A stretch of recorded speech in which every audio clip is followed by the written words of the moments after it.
Really nice of you to come and join us today. And as Arvind mentioned, that today we have all ICIMA members and CI members, and we would like to hear from you, have interaction with you, generally talk about our perspective, and would like to understand the perspective of Andhra Pradesh government with regard to the construction industry. My name is Sandeep Singh. I am president of ICIMA, and I'm also managing director of Tata Hitachi. I have personally met you a few times in Vizag, if you remember. Through CI, I had come and we had dinner together. So I'm sure you remember me. So I will start now, and at the outset, I would like to thank you. For joining us today and giving us the opportunity to interact and express our views to the government of Andhra Pradesh. As you know, the Indian construction equipment industry, with the turnover of US $6.5 billion last year, is the key growth driver of the country economy. I would also like to highlight that construction sector overall, including the construction equipment industry, is the second largest employment generator in India after agriculture industry. The sea industry plays a vital role in the growth and development of country's economy. I would also like to request my colleagues to mute their mic because there is some disturbances from someone. Sea industry, construction equipment industry, has been facing severe headwinds. In fact, not only pandemic, even prior to that, 1 year. And we saw a degrowth of close to 23% last year. And with the impact of pandemic from March onwards, we have seen more than 50% decline in our industry in the first 4 months. So you can imagine 23% decline last year and then 50% decline in this the first quarter of this year. So as a result, we have been facing many challenges like drop in manufacturing capacity utilization. We are now working under 40% of our utilization, low level of construction activity. So therefore, the equipment utilization has gone down in construction sites. Many of us manufacturers have put our capex on pause, on hold. And we have also seen a big challenge coming from migrant labor, contract laborers, and loss of employment. No doubt we have been taking care of our employees, but because of reduction in job and no work at construction site, I'm sure many people would have lost their job. So therefore, to help revive growth in construction equipment industry and in turn economy of our country, we would like to make few requests to you as well. Basically to enhance award of new contract and project. We know that you have been really pushing many of projects in Andhra Pradesh. We have seen some upswing in the last few months, but we feel that there are still some stall project which can be accelerated and can help us in generating demand in Andhra Pradesh. Improve liquidity with contractors. Some of our contractors are facing financial crunch, and therefore timely release of payment will certainly help them. Ensure easy availability of finance through government and support some of our, because you have also many government projects which are on anvil. One of the biggest project is the capital of your state, and also many road projects. You have also been promoting low-cost housing in your state, so that is also very important. There are many irrigation projects which are annual in your state.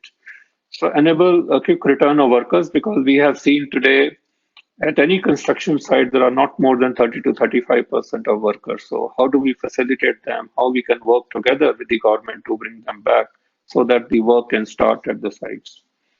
I'm sure under your leadership, we will able to find effective solution to the challenges being faced by construction industry, overall construction industry, and construction equipment industry specifically, and help reviving growth of the state and Indian. We are very keen to work with your government, understand your issues. If you feel that Anywhere we can help and support you and work together, we'll be very happy to do that.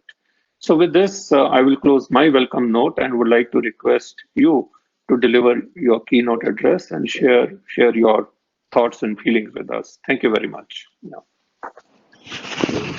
Thank you very much, Mr. Sandeep Singh. I mean, it's been, of course, we have met in a couple of times in Visakhapatnam. First of all, good evening to all of you, and thank you, Mr. Dr. D. Ramakrishna, Chairman CII, and also the ICMA for the introduction. I think I'll start off, I'm not, I think, as you know, I think Mr. Vyas is there to actually, so I'm not new to infrastructure. So for the first time, if you really see, the ministry we have, the chief minister has actually brought in the whole, the gamut of right from investments, infrastructure, industry, then you have commerce, and then also going on to skill development. So if you see the whole gamut of the development and investments would be coming in my ministry under me. This has been just been brought about because the chief minister felt that rather than creating cylindricals and then creating hurdles, we need to have the convergence. And I think recently I would like to take a point out of especially since I know about infrastructure, a little bit of infrastructure. The idea of what we are planning to do is infrastructure is not something that can be built in cylindricals. It's a holistic, it's a grid map that we need to prepare, right? We're talking about, let's start off today what we're doing right at, when we're talking about decentralizing or devolution of powers, we're starting at building panchayat offices, building right to Bharosa centers, building health clinics. So we're talking about building 13,000 health clinics across the state of Andhra Pradesh. We have right Bharosa centers where every panchayat has got then we have village such one, that is village secretariat system. So if you really see, so I'm talking about right from the grassroots level. So I'm just giving you what has happened in the last 1 year and what the plans that we're going to unroll in the coming 4 years too. The idea is, start off at the base level of construction. I mean, base level of delivering facilities and governance to the people at the bottom, and build on it. And then by way of bringing in to the industry, what Chief Minister has said is, we will create world-class infrastructure. When I talk about we creating infrastructure, we're talking about accessibilities. We're talking about creating accessibilities to water, transportation, that is, and also to energy. And then the most important point also is that we give a pipeline of workforce, quality workforce. So that is the reason why we are going to be setting up 30 skill colleges across the state of Andhra Pradesh. So that's another 30 skill colleges being constructed over there. Now, in the space of infrastructure, I will just try to give a broad gauge. We know that Andhra Pradesh has got a very long coastline. We have about 970 kilometers of coastline. So we are now going to develop three major infrastructure, ports, that is in Ramayapatnam, Machilipatnam, and Bovanapadu. Already the bids are going to be announced on Ramayapatnam very soon. And the Machilipatnam and the other project in Bovanapadu also is going to be taking up in a span of 3 to 4 months. Apart from this, we are investing heavily on the fishing harbors, so that what we said is, the whole infrastructure, what we're talking about, as I said again, it is a grid that, that needs to be overlaid with each other. We're building in 7 fishing harbors, modern fishing harbors, to facilitate the marine products and marine exports. We're also now looking at developing 45,000 acres of industrial estates.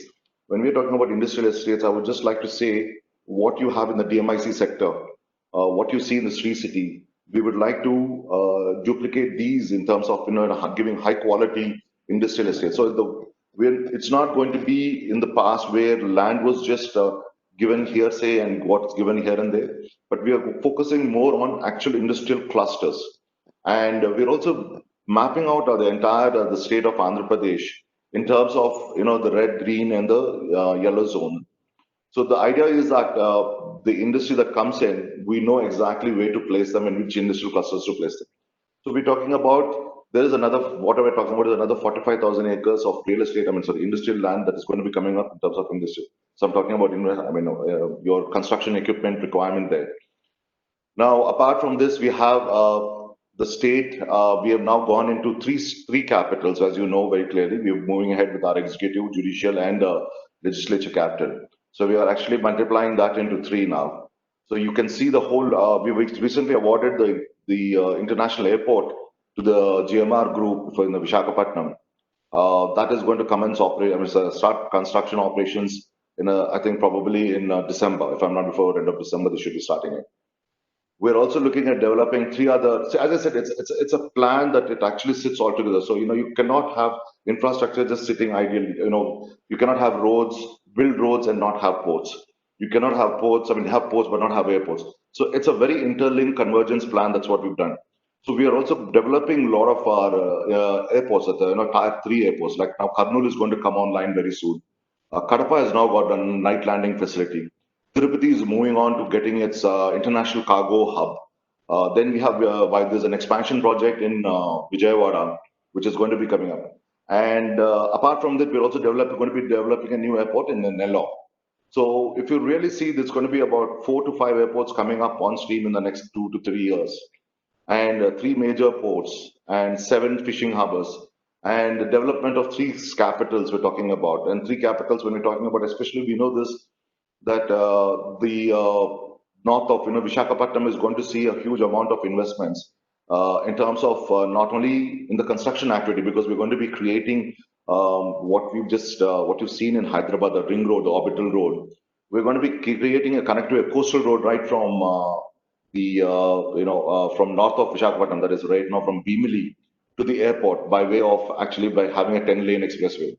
So we are actually looking this infrastructure investments as a holistic plan with the need for agriculture. Now we are also setting up MSME parks, developing MSME parks across the 175 constituencies, along with food processing units. So that's another we're talking about. So if you really then we also are looking at the water grid, supplying of drinking water facility for the upland areas. Now that is so. If you really look at this, the cost of this is going to be in the region of 30 to 40,000 crores.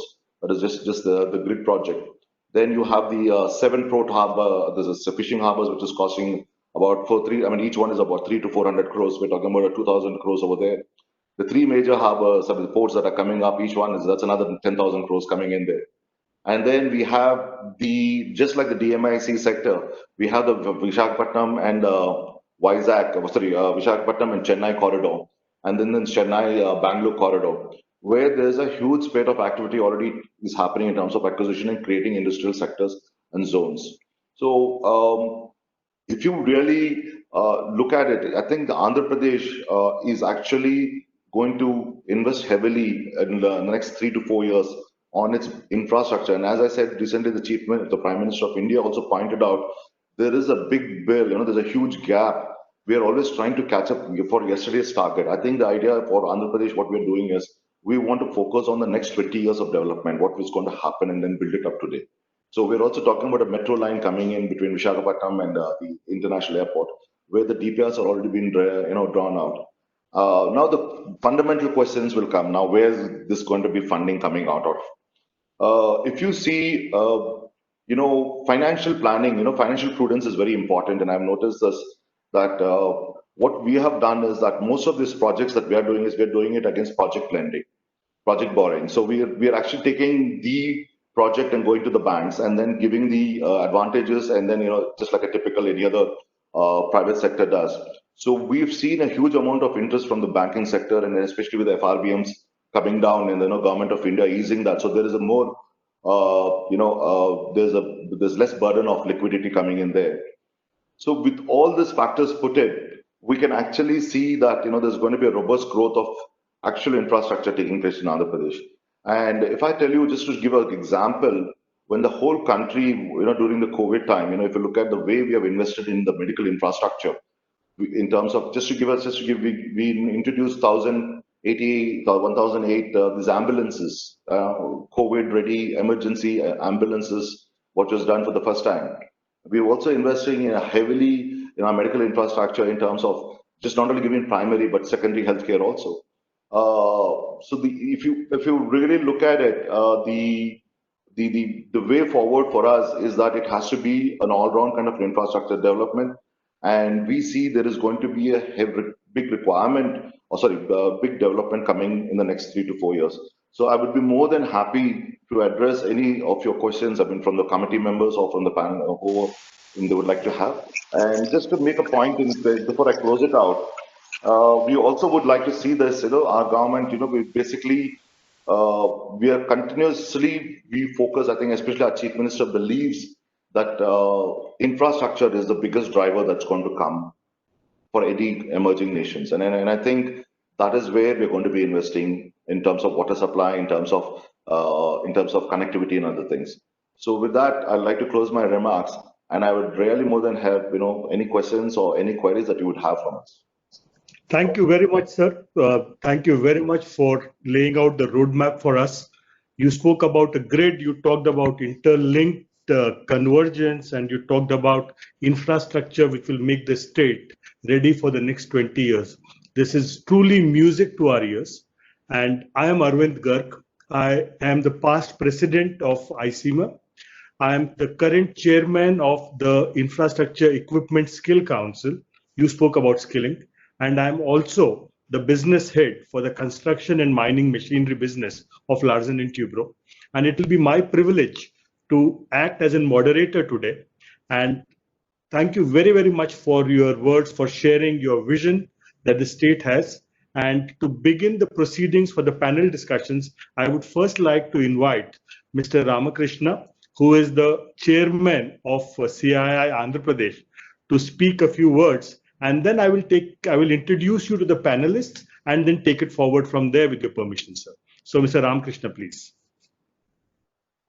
To all of you, I welcome Mekpati Gautam Reddy Garu, Minister of Andhra Pradesh. That is, especially, he is very close to all of us in solving all our problems, especially in the pandemic situation. He is a very dynamic minister, and few points. Basically, recently, from last 3-4 years, I started constructing one IT company, only 1 lakh square feet. As in Telugu, we say, illu katti chudu, and say the second is pelli chesi chudu. But today, completing a marriage is much easier than the now the construction of the building. Now the basic challenges which we are seeing is a 4 dimensions. The one is the methodology which we are using, all these directions, and the type of technology available, type of material available, what to be used, what not to be used, how to design. There is a lot of gap is there. Same time, how we are able to use the machinery and what type of machinery available for especially small and medium constructions is also bigger challenge. Because when we are constructing, I use it to be always worry about what is going to happen to the workers, whether they are going to be safe, if there is something instant happen, because though we given helmets and all, talking most time how to safeguard the people, but we are not sure that they will be safe. That is where one dimension. And same dimension, they are not very skilled and they use it to do whatever they want, and completing the work in time and coming the workers in time, because they are all migrant workers and they don't have enough skills, and this is a one directional challenge.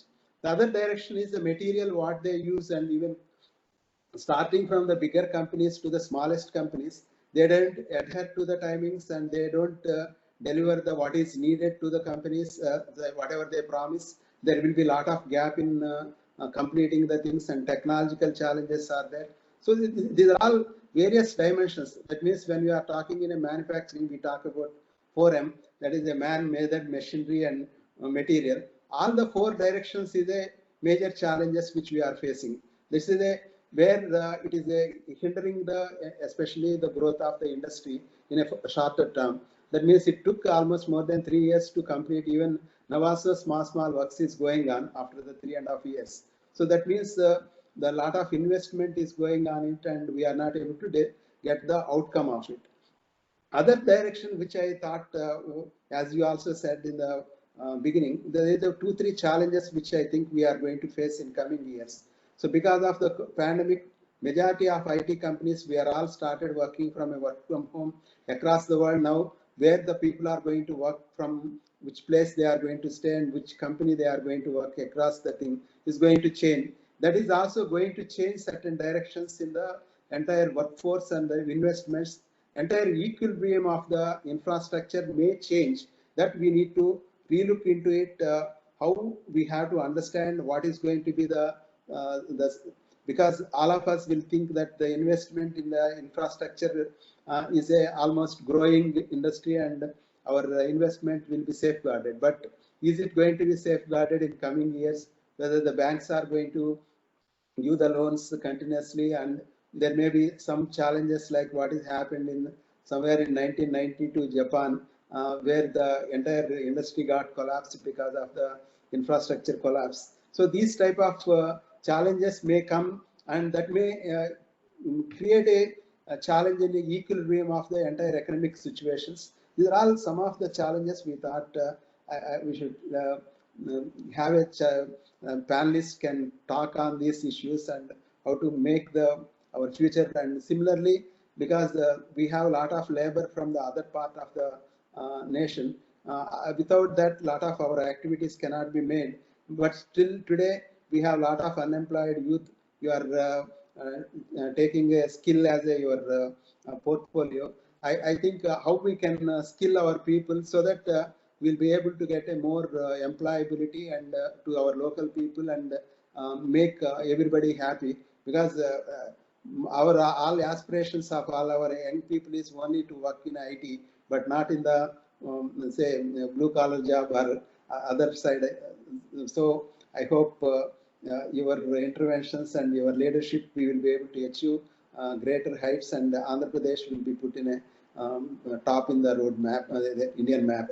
Thank you.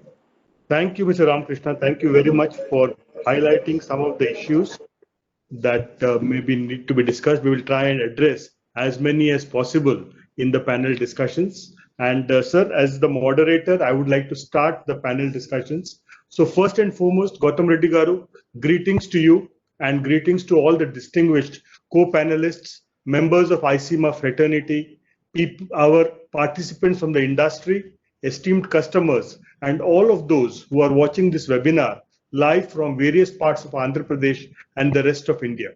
It is my privilege to share this virtual platform with the Honorable Minister, Shri Gautam Reddy Garu, the young and dynamic leader of Andhra Pradesh. Sir, thank you very much for taking out valuable time from your busy schedule to join us and address the construction and mining equipment industry. Andhra Pradesh, with its long coastline, rich heritage, culture, and enterprising people, has always stood out as a leading state for the construction equipment industry. Under the dynamic leadership of Honorable Chief Minister Y.S. Jagan Mohan Reddy Garu, it is our belief that Andhra is now poised to leapfrog and evolve as one of the most progressive, transparent, and investor-friendly states in the country. Gautam Reddy Garu, working closely with the Honorable CM, has been in the forefront to strongly promote AP as a global destination. The new industrial policy 2020-23 announced recently identifies 10 thrust areas to propel economic growth, with manufacturing as the high priority sector that would create large scale employment. The government has also identified industrial zoning as a key focus area to ensure planned industrial development and to provide a risk-free, investment-friendly environment for setting up and operating industries in the state with minimal impact on the environment. De-risking investments is the cornerstone of the new industrial policy. YSR AP1 initiative launched by the Honorable Minister is a multifaceted business enablement center which will act as a one-stop resource and support center for industries. This would provide hand-holding support to investors from the pre-establishment era up to the post-setup support, backward and forward linkages, and access to market and new technologies. The current lease and buy models for land allotment will be replaced with a composite lease plus buy model, when industrial would get to purchase the land after successfully running a unit for 10 years. These initiatives, we are sure, will enable Andhra Pradesh realize its dream of becoming the preferred global destination for manufacturing and services in the coming years. For the first time in India, the government of Andhra Pradesh has taken a path-breaking decision to establish 3 capital cities in Amravati, Kurnool, and Visakhapatnam to ensure balanced growth and decentralization of the state administration. One of the significant activities that is being taken up is to build a 300-kilometer long elevated expressway from Amravati to Kurnool. This would lead to concurrent growth of infrastructure and townships, as well as offices and faster development of cities. Over decades, we have witnessed seasoned men and industrialists hailing from Andhra Pradesh, pioneering the entrepreneurial revolution in several spheres like irrigation, road construction, infrastructure, mining, commerce, hospitality, aviation, to name a few. Your government's efforts, sir, to build world-class infrastructure by using a multi-pronged approach, which you talked about as a grid map, encompassing roads, railways, airports, and seaports, will boost the economy in a big way.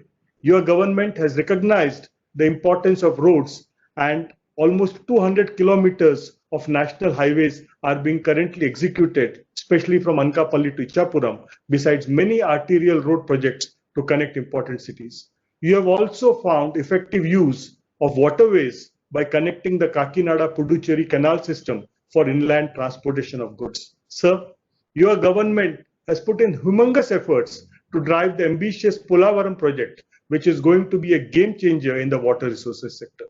Diversion of almost 80 TMC of Godavari water to the Krishna basin will dramatically increase agriculture production to a tune of 109 lakhs metric tons per annum, generate power of 960 megawatts, and will assure water supply to Visakhapatnam city and surrounding townships. Andhra Pradesh is also blessed with large granite deposits and has a thriving export industry in Chimakurti, which produces some of the world's finest black galaxy granite. It has huge limestone deposits, iron ore mines, varieties, etc., which have given the state an important role in the mining industry. Visakhapatnam city has a strategic importance with a high concentration of industries, a refinery, steel plant, and defense establishments. Building and maintaining this infrastructure needs construction equipment, and as an industry, we are proud to have partnered in AP's success story so far. Starting from the first bite of earth for groundbreaking to the completion of the project, construction equipment plays a vital role. Be it a backhoe loader, a wheel loader, hydraulic excavators, pavers, compactors, crushers, concreting machines, every equipment is critical in executing this project. The government and its people's resolve to execute projects with higher productivity at lower cost has also led to rapid mechanization and has driven technological advancements in construction equipment. With an eye to offer equipment with superior speeds, productivity, efficient and reliability, we in the construction equipment industry have also been continuously working and partnering with many of our customers from the state, and today we have the best in the world equipment available that are being offered to customers. I am happy to share with you, sir, that most of the construction equipment today are equipped with state-of-the-art technologies and telematics, which enable our customers complete the projects in the shortest possible time with absolute visibility throughout the project lifetime. The Infrastructure and Earth Moving Skill Council, IESC, an affiliated body of ICIMA, along with its partner skill development centers, is working closely with all stakeholders like the OEMs, customers, dealers, and society to impart basic and advanced training to the youth of the country. We will be very happy to work with your government to establish skill institutes and partner with the state in development of the local youth. AP state, with its share of irrigation and infra projects, granite and aggregate mining, has been a key driver for construction equipment demand. Going forward, we are confident that AP, under your leadership, will retain its leadership position in the economic and social growth and shall continue to contribute significantly to the growing CE demand as well. With these few words, sir, I would like to introduce you to some of our panelists, Mr. Sandeep Singh, the President of ICIMA and the Managing Director of Tata Hitachi, Mr. Vyas is very well known to you. He's the MD of Srei Infrastructure Finance. Mr. VG Sakti Kumar, who is the Managing Director of Swing Stater. And of course, Mr. Ramakrishna, we are all going to be there participating in this panel discussions. And to start with, I would like to ask a question to Mr. VG Sakti Kumar to start the panel discussions. And the question is that AP, as has been mentioned, has always been at the forefront of infrastructure development and has contributed significantly to the growth of CE demand in the past few years. Sakti, can you please elaborate on Andhra Pradesh's continuing importance for the CE sector? And if you could also highlight some of the challenges that are being faced by the industry today, I'm sure it would be very helpful for all of us and for our Honorable Minister to respond to this after your. So, Sakti, please. Thank you, Mr. Arvindji. Good evening, Mr. Gautam and co-panelists and all the listeners to this webinar. Most of the things are already discussed here about the importance of Andhra Pradesh as a destination for infrastructure development. But I would like to talk about one specific point, which nobody can disagree with me. The entrepreneurial spirit of the contractor and construction companies. Many of us, when we started our operations in India, the combined state of Andhra Pradesh and Telangana at that time used to be the big driver of demand among all the states in the country. And one peculiar aspect, very specific to the state, the corporate companies which existed and continued the business in the last 20 years, they systematically developed subcontractors and brought them and introduced to the mechanization and skilling aspect of construction industry, who today have become big contractors, which in turn made these two states as the states which are pioneering the construction industry business. For machinery manufacturers like us, the construction industry capital is Hyderabad. That's how we consider and we speak till some time back. And today it is Andhra Pradesh, which is being carved out of the combined state, which is young, which has got a big demand for infrastructure construction. And I'm pleased to listen to your speech, sir, talking about holistic and balanced development for the state. And I also had the opportunity to read the industrial policy which got released recently, where environmental and sustainability also was spoken in a big way. And skilling, like you mentioned, 30 skill development centers and 2 institutions. This is all very, very impressive.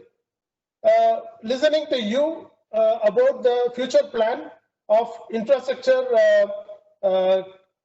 potential in the state, I would like to talk about in 2 different topics. One is the demand creation, and another one is the one related to the COVID situation.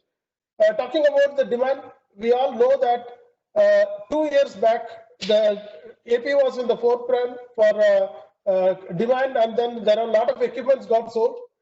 Talking about the numbers, whatever it was in the last year, it dropped down substantially. Not only equipments, also the cement. The cement dropped down to a level of 40% consumption in the state, and the machinery also in the similar lines. So this was a situation before the COVID problem started for the state.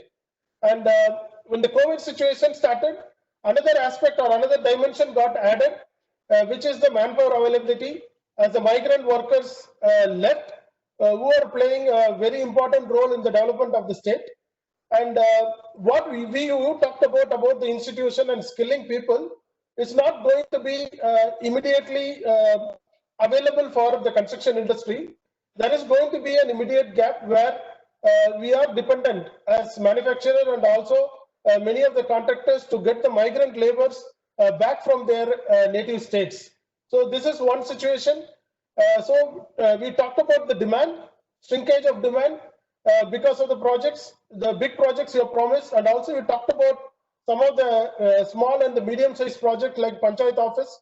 That is also important because these small ticket projects are going to help the first contractors who are going to mechanize and encourage more of the local people.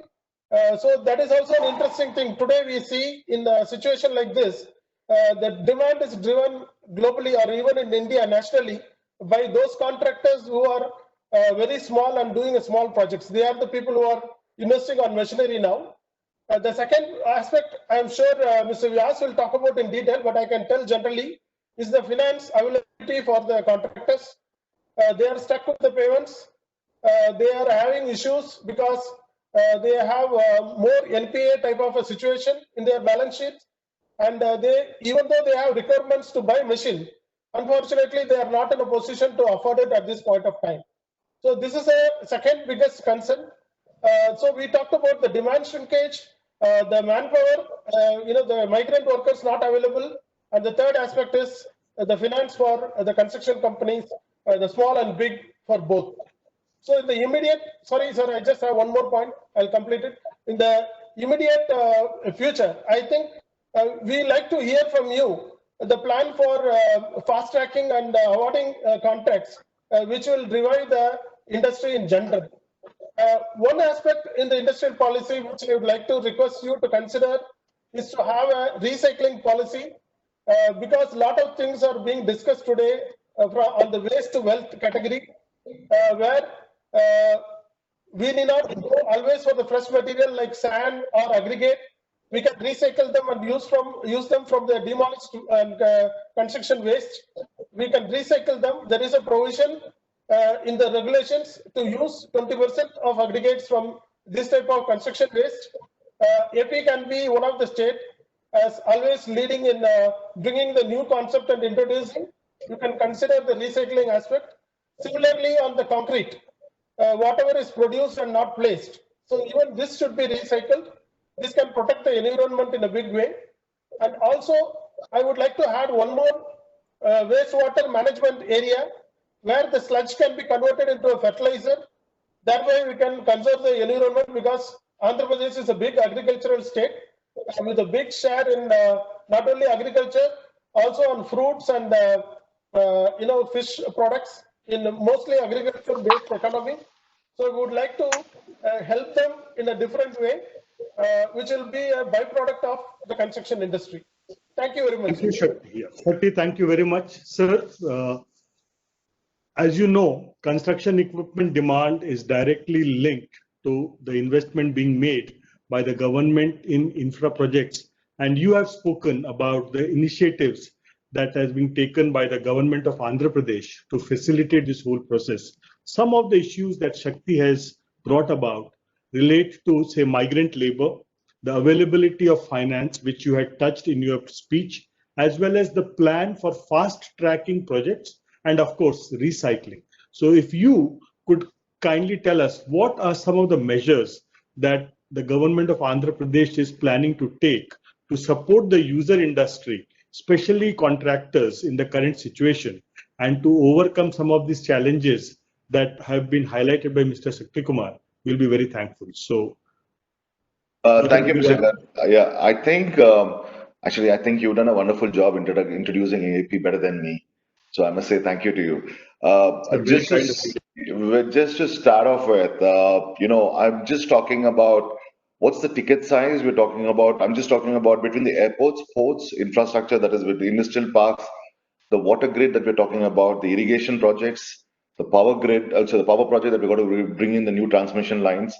And between the steel project in Kadapa, we're talking about an investment outlay of $20 billion in the next 4 years. So these are projects which we are not, which are closed, which we are talking about doing a financial closure in the next 4 to 6 months.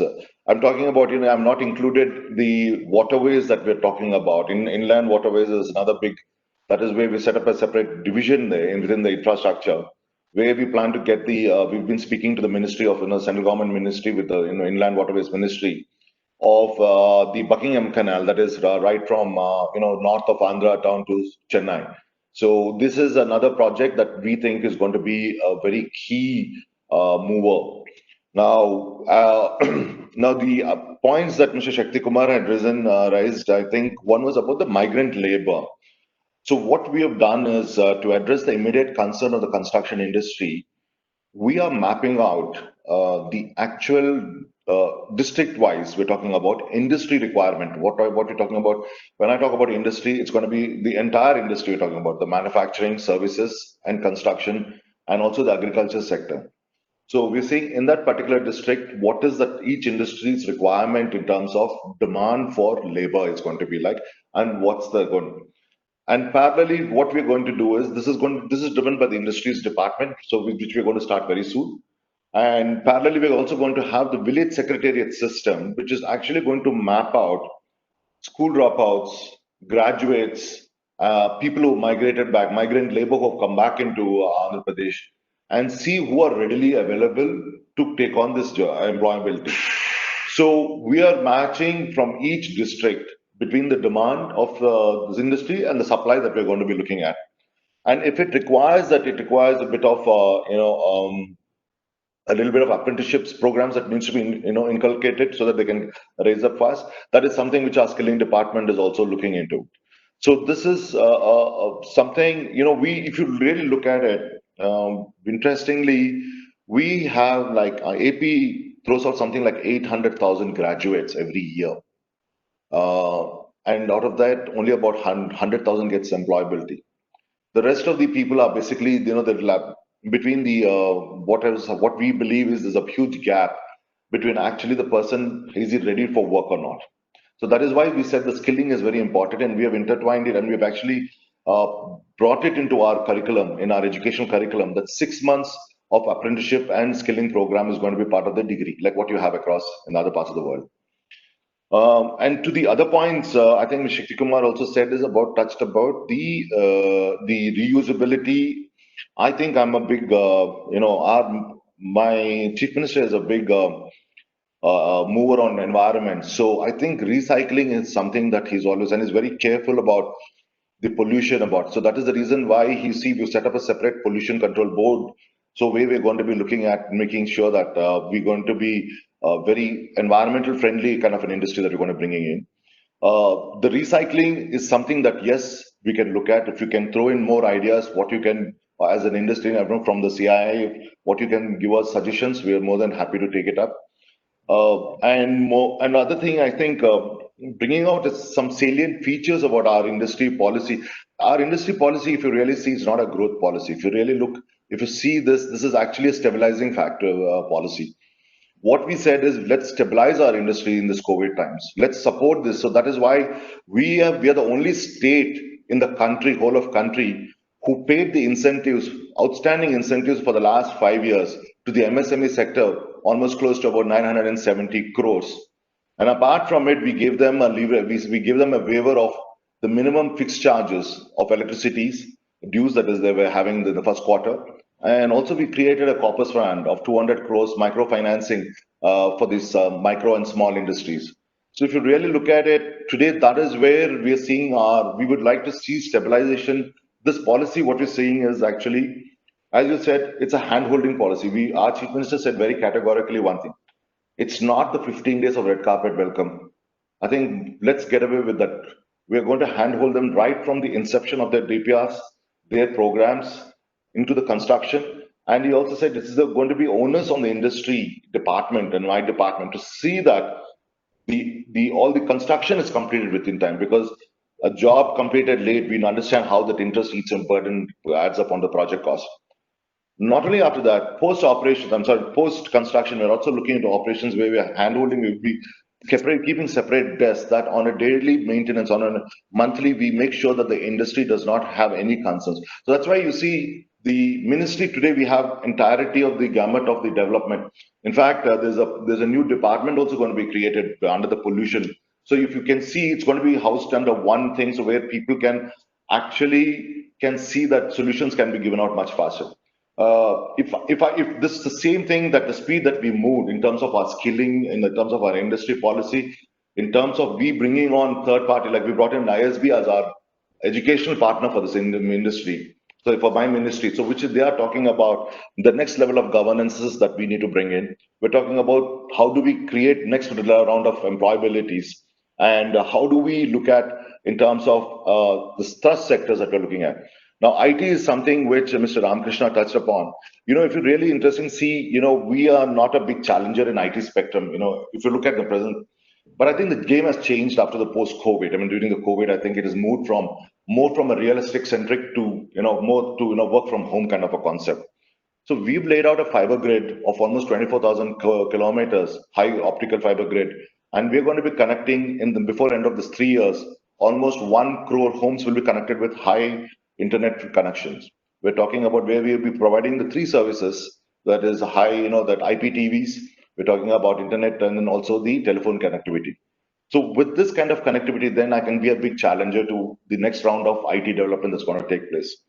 So we've also addressing the particular concern of the finance, especially as I said specifically, our chief minister is very finicky about not paying. He says we have to pay for the job done. And that is the reason why, if you really look at it, although he's a tough negotiator, but he makes sure that, that the payments have to be made on time.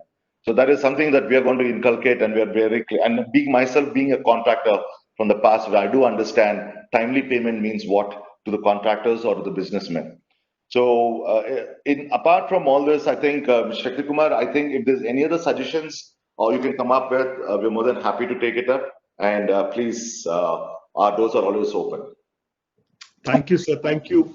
We're really very impressed to see your micro and macro view, because you talked about granular approach. You also talked about taking a very holistic view. And you also said that you are able to relate to what it means when payments don't come in. And therefore, I would like to take this opportunity to actually invite Mr. D.K. Vyas into the discussion. To say, Mr. Vyas, as the Honorable Minister has said, and as all of us know, finance is actually the oil that feeds the growth of the construction equipment demand. And it also ensures timely execution of contracts. Without finance, nothing moves.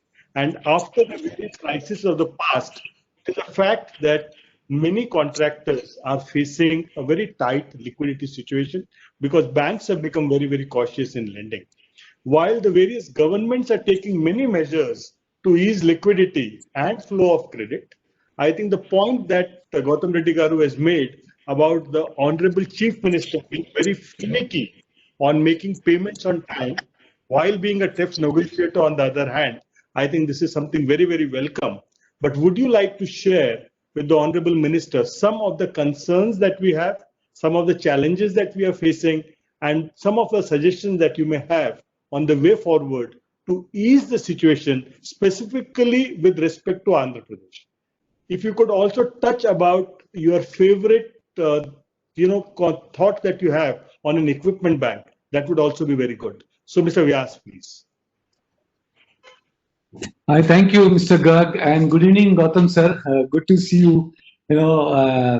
All your suggestions, etc., and the plan which we heard about AP sounds like music, because I was just counting when you were speaking. I was trying to calculate the number, and you yourself came to the number $20 billion of investment in 3 years, and excluding certain part. If you add that, I'm sure it will go a few more $1 billion to that.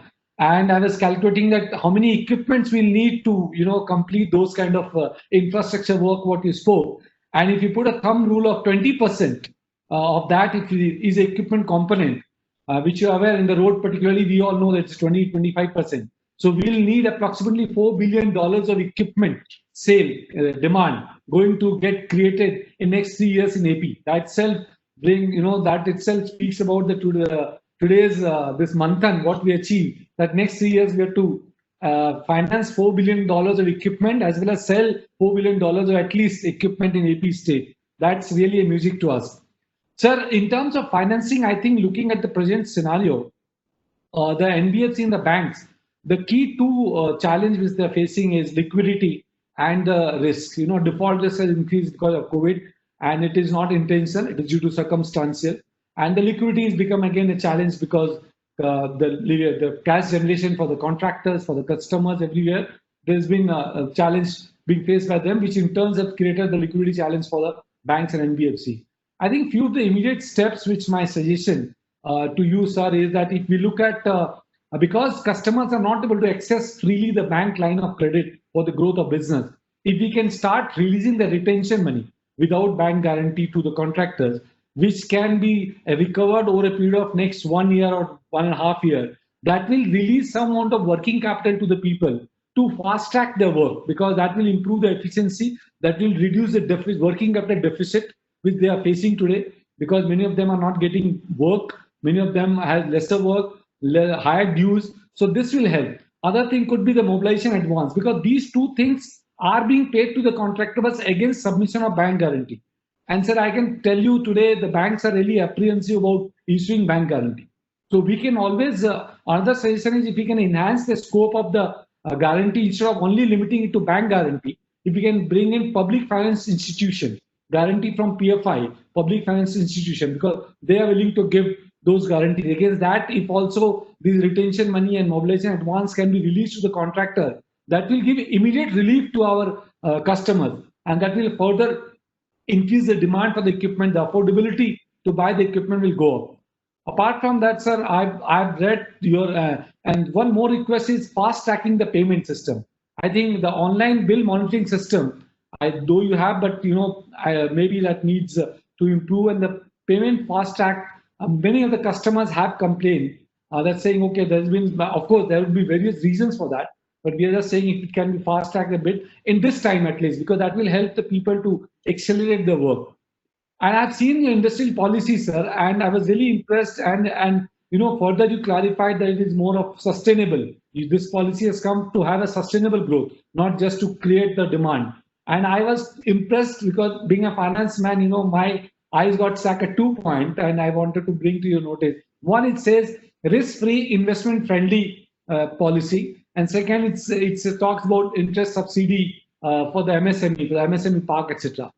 So my suggestion here is that risk-free investment policy, particularly for MSME, because you spoke about most of the projects being done under bank borrowing, because you spoke that the financing, how do you fund these, and you said about bank borrowing. One of the view was that bank borrowing is definitely one good area. Other could be the PPP model, where you get some public-private partnership, where you can attract some equity, because your projects are really nice. So whatever we heard you today, not only economically it is viable, but also it is also going to create a very good national asset for the country. So I'm sure we will be able to attract good investors for these kinds of projects. So PPP model could be one which can be explored. And under that only, that is a much bigger part. I'm talking about the smaller part on the equipment side for MSME. Whenever we are giving, because I believe you are talking about 3,300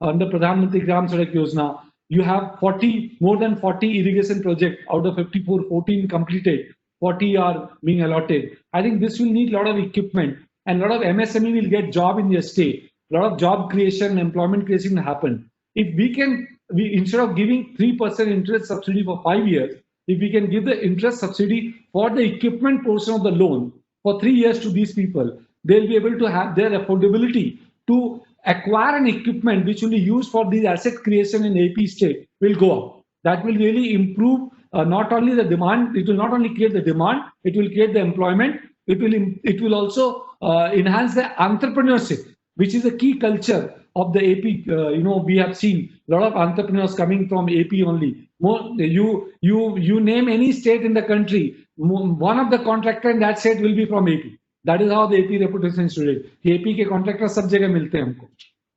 So if we can look at, instead of distributing the 3% for 5 years, if we can create an interest subsidy for 3 years for equipment portion, or under a public-private partnership model, we can create an equipment bank where the government can acquire the equipment and we can get the investor who will be partnering with the bank and provide those equipment along with the work to the contractors for doing the work. In this process, we'll be able to, consolidate the buying, have the wholesale buying and distribute retail, which will also improve the cost of project. Cost efficiency will go up. The customers will be able to get the equipment instead of being dependent on multiple people for hiring equipment. The government will be able to provide it. and it will become a more organized marketplace for the equipment industry also. These are the few suggestions which came to my mind while listening to you, that this thing can be done. Of course, in terms of the larger issue, in terms of restructuring of loans, etc. My one of the strong view is that India now should focus on creating an infrastructure bank, because infrastructure projects are long-term projects. Getting a financing from the banks or NBFC for those long-term projects is not viable, because that kind of long-term money is not available in the system. If we can create an infra bank, even a state-specific, in partnership with private investor, and that we can attract the investor, maybe we'll be able to attract the long-term funding for financing these projects, what you spoke about, the long-term financing. These are the few of the suggestions, sir, to you. Thank you for the opportunity. Yeah, Mr. Vyas, I think what I would just start off with is, if you can give us a paper, or if you can give us on this facilitation of how you can create this infrastructure bank or the equipment bank. How does it work with the working modalities? So we don't mind looking at it. I think just want to explain to the whole the panelists one thing. What we've done is, the first year has gone, if you look at it with the way of spending from the government, we went more at the micro level. The idea of when we said micro level is, we talked about basically our CM, as I said, he was clear that he wanted the manifesto, 90% of the manifesto has been implemented. So that's a public, we're talking about, the social services they are picking up. We talked about this Prime Minister Gram Yojana, that is, we're talking about creating village infrastructure, basic cement roads that we've been given out in the last 1 year. We talked about creation of assets in terms of cement roads, the drains and other facilities. We also had a big program of creating Nadu Nedu, that is a school upgradation program, where there was close to about 3,000 to 4,000 crores of money spent on upgradation of educational program. So if you really look at our government schools today, I can tell you today they can challenge any private sector school. That has been the quality that we have done. So this first year has actually gone in more of a micro spending. I mean, we're talking about micro infrastructure. Now we're talking about the medium and the long term. That is the reason why it took us to come out with these kind of projects.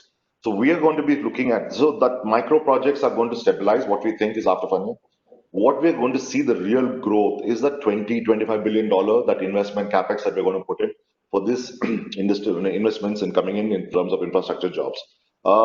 In terms of, if you really said, yes, you said about there is an online payment system, the CFMS that we have, where everything is computerized and it is sent by a process. But if you really look at this, the onus has been in the initial year has been more at what I just described at the micro level and fulfilling the 90% manifesto.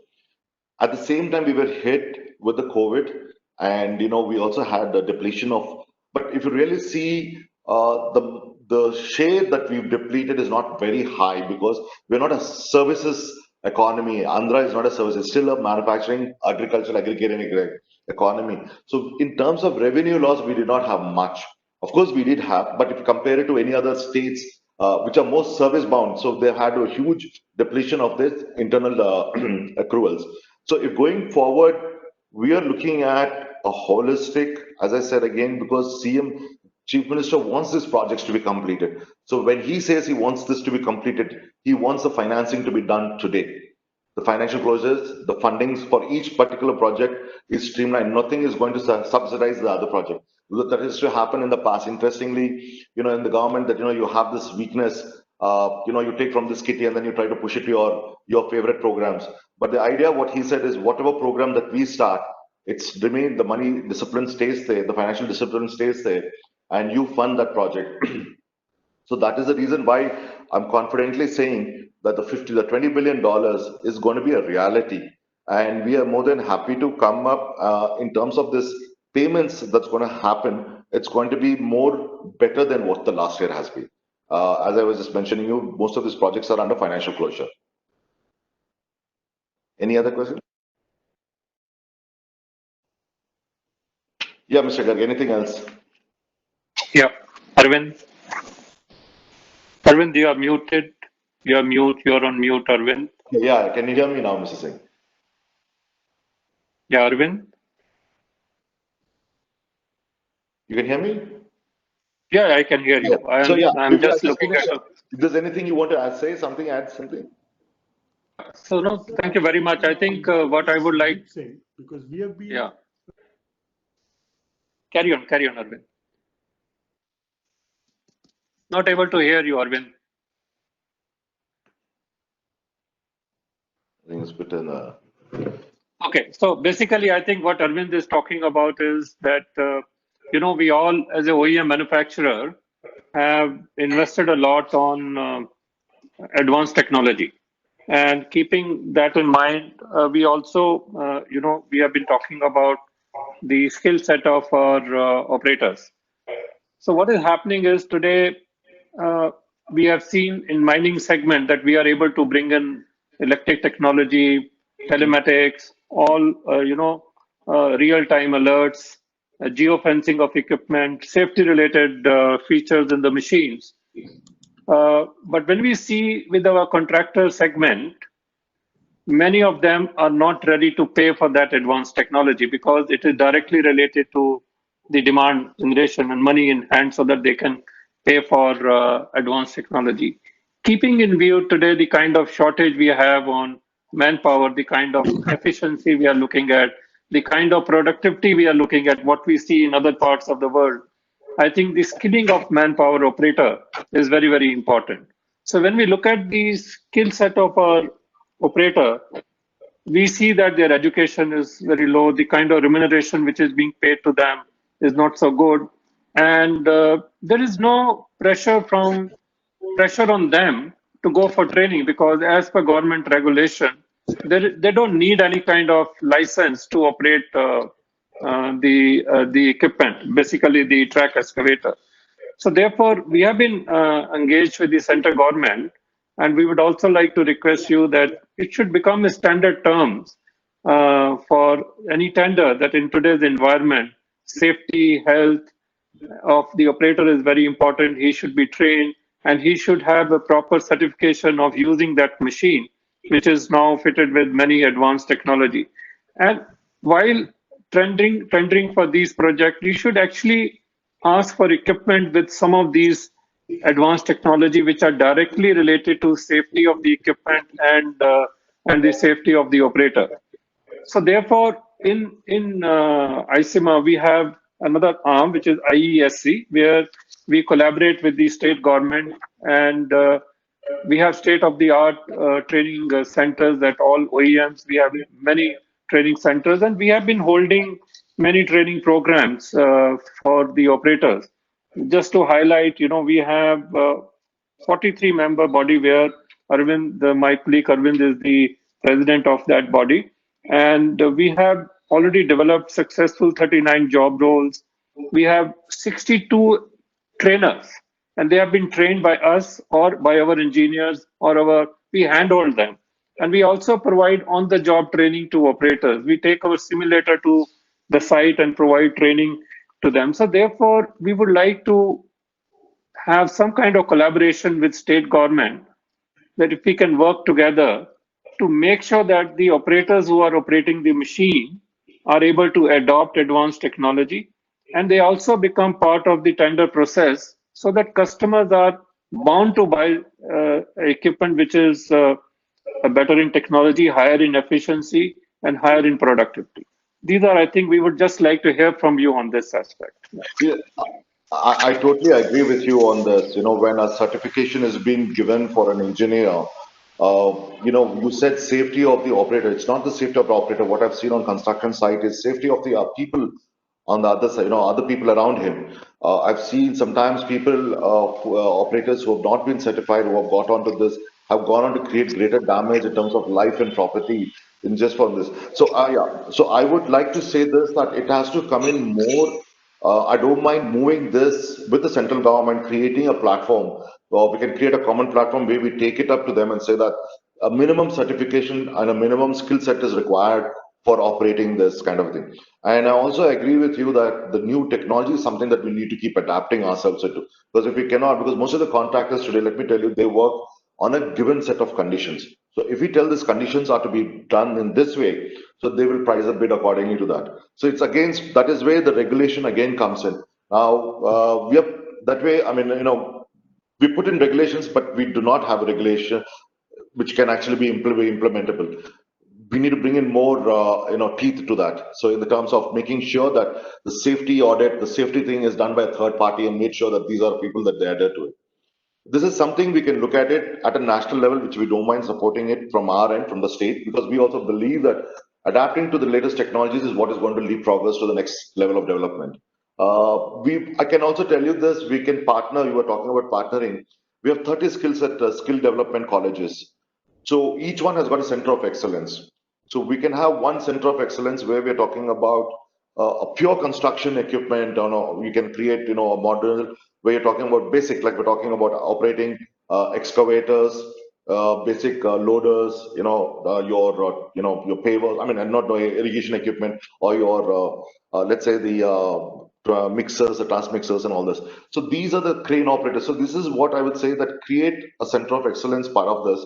We don't mind partnering with, ICMA, and then we can take it forward, because already we found 18 people who have come and said that they would like to partner with us and keep that. Like, for example, today, HP has said that we want to come into 3D printing, and they've taken one center of excellence.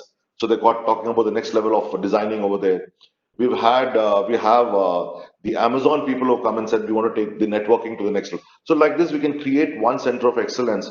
And if you can, have one of your people can reach out to our skill development, I think we're more than happy to partner there.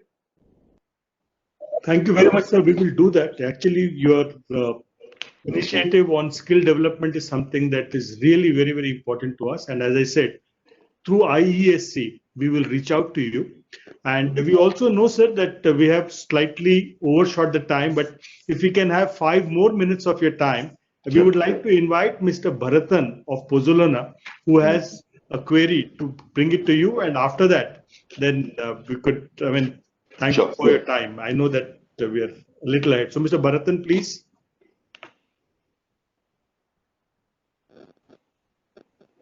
Bharatan, are you there? Yeah, so can you please bring your question to the Honorable Minister? Yeah. Very good afternoon, Honorable Minister. Yeah, good afternoon. In fact, being from, I would still call myself, I'm a part of this particular industry since long, and I have been following you for quite some time and interacting many a times, probably for more than a decade. I would love to, because I have a love for AP, all said and done, for various reasons, because my wife is from AP. No, I just want to interrupt there. I do not know, Vyas is probably the witness to this, and also Pozzolana. I'm a very stickler for new technology. In fact, I was the first person who brought in Volvo trucks for the road industry. And I still remember Street Finance had financed it. And they were asking us, why do you want to go for such an expensive? I said, and then the mobile crusher. We went for the first mobile crusher at that time. I'm talking about in 97, 98. 98, 99. That was the time. So, yes. So if you're coming, I know. So in terms of technology, yes, I'm a stickler for technology, for new technologies. Sir, first I would like to congratulate for the old cherished dream which has come into act, that is this maritime board. I was always wondering why AP, having such a big coastal line, never went in for a maritime board. We ourselves wanted to try and figure out one particular small port which we want to take over. But just because we didn't have this maritime board, we just could not click that particular project. Second thing is, yes, we are also coming out with Prakasham NIMS. That is, I think, about a few days back. I think that was, accorded permission also. And you have also replied, Government of AP has also replied that, yes, we are in full force as far as Prakasham NIMS is concerned. We all know, the entire India knows that contractors from AP are the pillar for Indian infrastructure, mainly roads. That includes you also. And you are the right person, and you are rightly placed in this particular position. Now, my only worry is we have contractors from AP all over, but we don't have OEMs in AP, very unfortunately. The reason being, many of the OEMs, they say that it is because, we don't have ports nearby. Now the maritime board is in full force. and that I am sure under your leadership, ports are going to get developed, and there'll be huge opportunities for OEMs to set up their units in AP. I personally feel that there should also be a thought on construction equipment park, which will get integrated with ports. And the best part would be, today we are driving out, we have been hearing a lot about the Chinese and Koreans are wanting to come to India. Now, this is the best opportunity where it cannot happen, just they cannot come more. But there are a lot of Indian companies who would like to form a partnership with Korean companies, probably a company like Kuzruna also being an out and out Indian company. We also are also very much curious to have companies which are coming from Korea and China to have a sort of, a joint venture. Then see, because we are also a low cost manufacturing hub. Being a low cost manufacturing hub is the best way where, these type of joint ventures can be encouraged, and they can also export it to their own countries. So I think if this particular thought is driven under your dynamic leadership, I think it will do a whole lot of good for the country and for our economy and for AP. Yeah, we have now set up the maritime board, and so I'm the chairman over there. Just to draw up a blueprint, these three major ports that we are coming up with, if you'd be very amazed to understand that the entire eastern commerce is what we're trying to target. We're talking about the eastern UP, we're talking about the hinterland Madhya Pradesh, we're talking about the Jharkhand, we're talking about even the Nepal commerce trying to move into these three ports. We're also focusing on trying to create a shipbuilding facility. So we're talking about to any probable Japanese or the South Korean investors who want to, because the idea is, I think there's a certain amount of de-risking across the world going from China. So we think shipbuilding is going to be one among it. And what better place than to have, in Andhra Pradesh, which has got more proximity to these places. And very interesting, we're also bringing out, through this, we're setting up through the ports. We're also looking at setting up hinterland, like one of the big cluster that we're looking at is a furniture development. If you see today, we have only one where the timber is imported to the north, that is in the Gujarat coast, and then you have the furniture manufacturing industry there. But we are going to create an alternative industry here because the demand is so much, and then the proximity to this timber, that is where the raw material is much closer to the site, this part of the eastern side. So you can see as a part of strategic advantages that the coast of Andhra Pradesh has for approaching the South Asia and the Southeast Asia is far superior. So that's the reason why we think this is going to come up in a big way. These three ports are going to be very successful in a big way. We are all looking forward to it. We'll be very happy to export our machines from Vizag or other ports because this is very near to Southeast Asia. Yeah. Because in fact, we all have done study, but when somewhere or other we found that it is not feasible, if you can do that, it will be a great opportunity for us. No, the idea is, Mr. Singh, we want to do the connectivity of Vizag to the hinterland India that I'm talking about, to connectivity to Lucknow, connectivity to the eastern grid, to the Nepal. Absolutely. That is where we're saying that's a major commerce, because if you see, most of the commerce is going from this part of India to the western corridor. Just for the lack of availability of a good port. Now, this is what is going to create that is going to create that. Perfect. Very good. Sir, thank you very much. There are hundreds of questions we have, and I know that you are really hard pressed for time. But there is a question from Mr. Puneet Vidyarthi. With your permission, I would just like to bring it to you. The question is that, sir, thank you very much for your encouraging views. And in the SC/ST subsidy scheme that the AP government is offering, the subsidy is likely to be passed on as a back engine. So would you kindly consider the disbursement of the same with each EMI payment? This has come from Mr. Puneet Vidyarthi, who is the MD of Case Construction Equipment. So he's asking, I'm sorry, I couldn't get the question. Is it like connecting? I mean, he's saying that the subsidy that is being offered, could it be actually given as part of every EMI with disbursement with each EMI rather than keeping it towards the end? See, actually, what we have seen is in the last 5 years, I mean, I'm just coming back again to this, our industrial policy. As I said, it was more on, the idea was stabilizing and also creating entrepreneurship and empowerment. So we have seen that in the past, although the policies were there to perform, particularly to the SC/ST communities and also now we brought in the minorities also. But in terms of implementability, there was never happening there. So what we have said is a percentage of it has to happen, meaning we have to hard sell the industry. So the industries department is given a mandate that a percentage of whatever you're doing has to mean earlocked for that, for the particular, the incentives or scheme that we're going. Because what happens is, and by the way, we have actually moved the incentives away from services to actual manufacturing. Because what happens is, services is something very quickly, you're actually not creating great value over there, in terms of things. So we said, you get into micro manufacturing, we will give you more incentives over there for you. So in terms of it, I don't mind looking at it, and it is something that we can take it up with the finance department and see what can be done about this connecting, adding the EMIs to subsidy as part of EMIs.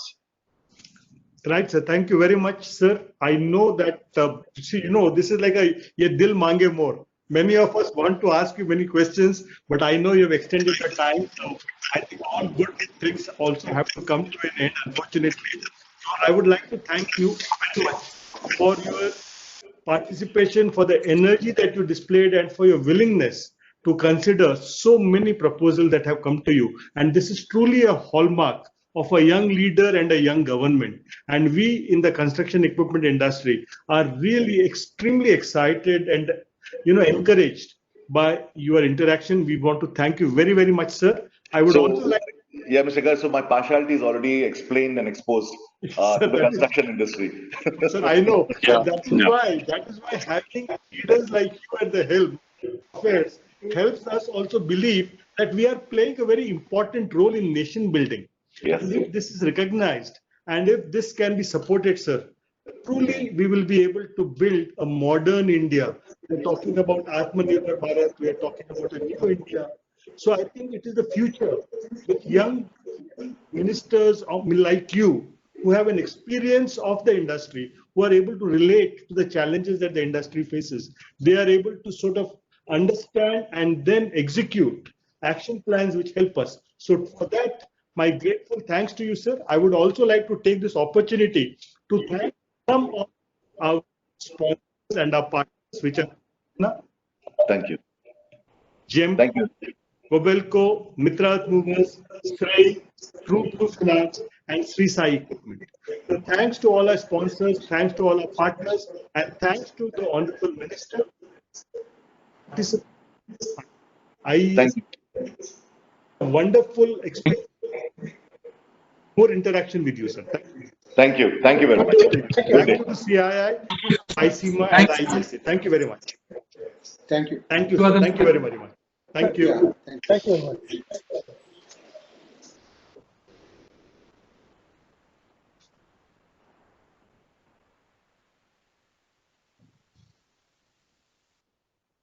Thank you, Garg sir.